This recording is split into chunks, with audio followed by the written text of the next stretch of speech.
Има ли нещо, което според теб съм пропуснала, желаеш да кажеш?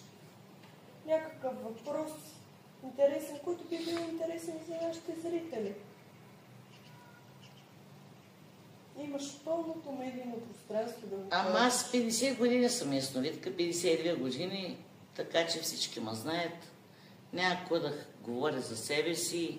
Аз за себе си не мога да говоря нищо. Говоря по принцип как стоят нещата. Прямо, честно, директно. Директно говоря, без да им дам кораж, нито надежди.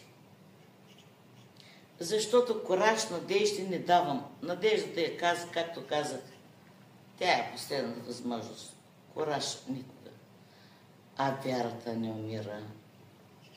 Вярвайте, хора! Вярвайте в доброто! Благодаря ви много, Дес.